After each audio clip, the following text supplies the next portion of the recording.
Alright, hey gang, there's a really important critical piece of information I forgot to give you yesterday, and I almost stressed myself out realizing I had forgotten it. So, hey, we're here now, we're talking about this and getting it taken care of, a really good important piece of information to send you away with this weekend. And so I'm trying to make sure you guys get aware of this before we progress with the marks and the revisions based on the comments that you got yesterday from the group and myself. So, what is the topic matter that I'm referring to? Well, it is proportions. Woo! Okay, so it's actually a little bit more serious than that. This is something that's probably not discussed very often in previous branding exercises that you've done, but now that you're here focused more on an actual business-to-business, corporate-esque type element, we need to talk about proportions of the brand mark. So the challenge being, instead of science, now we're talking about maths, because maths is important, and everybody loves maths, right? Oh, of course you do. Maths is fun. But the reality is, we are looking for X. Think about the good old days of trig and geometry, etc., all that important business of finding your X, and we're talking about the mathematical sense right now. The challenge being, when we're dealing with proportions and a brand mark, there are no specific measurements we're dealing with. We're dealing with simply the measurement of X.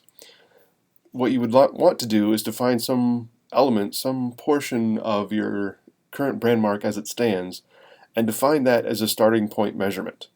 So in the instance of this previous student's work, with the Peregrine, the Mighty Bird, and this FedEx UPS delivery kind of company, for her initial measurement that was defined as X was the overall height of the type in its entirety, all the way from the top cap height line, there at the top of the capital P, all the way to the lowest point of the descender of that lowercase g. That, in her mind, is the definition of X. Would you need to use the same measurement definition for yours? No, not necessarily. You might even specify just the cap height itself as being X. From the baseline of where all the letters are sitting from here on this bottom edge versus that top line, that might be your X. But you have to establish some element, some piece component of the brand mark as being the X measurement, and then allow it to serve as a grounding foundational point for the other elements to be measured by that in some, yes, whether it's a maths or a division of X, the overall measurement, or an exact duplicate. We've got some room to play with. So in this instance, as discussed, she has defined this actual overall height from the top edge of the capital P to the lower edge of the bottom G as being X. Sorry, I need to turn off the help feature. There we go. So, this is the overall X. So thereby, when she started working with other pieces, how can they relate to this measurement in some manner? Does this mean that every single thing in your brand mark has to relate to X specifically? No, and we'll talk about that more as we start to show what her definitions ended up being. But in that next step, we have X, so thereby that led to a specific measurement that the overall scale of the type ended up being 4 times X.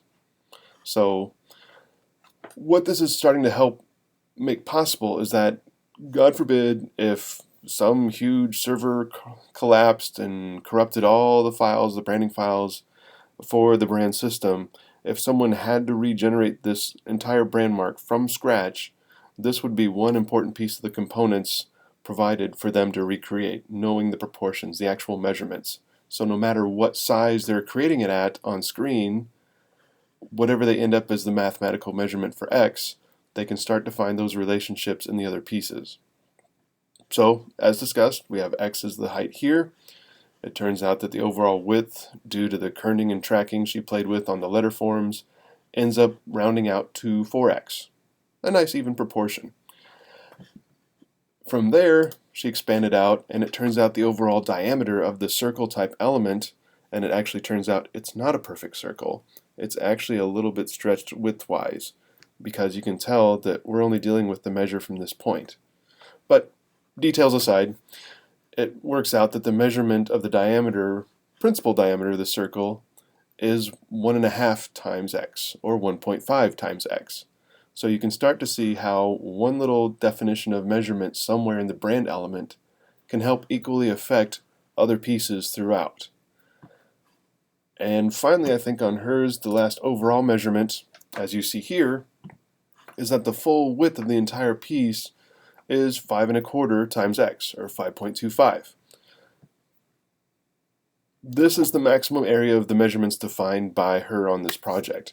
And that's fine. Again, as I said, we don't have to define every single element, because here we're even dealing with the overall organic quality of this wing type element in the global portion that she's created.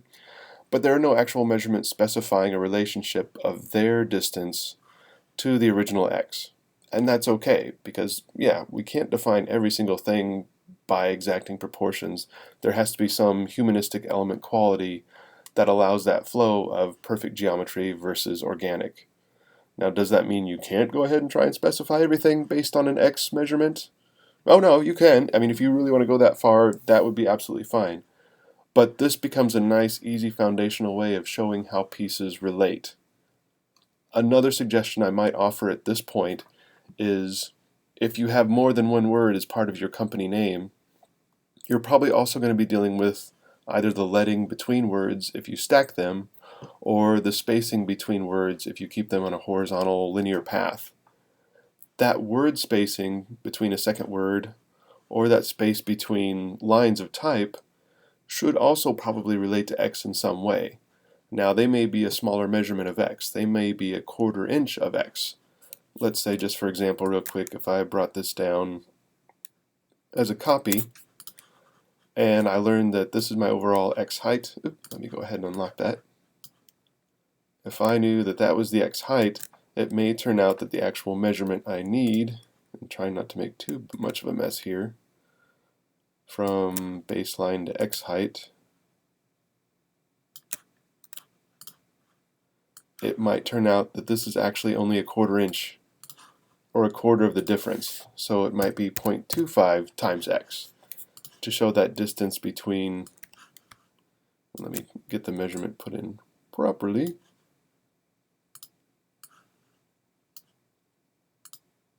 Bear with me here. Click, click, click.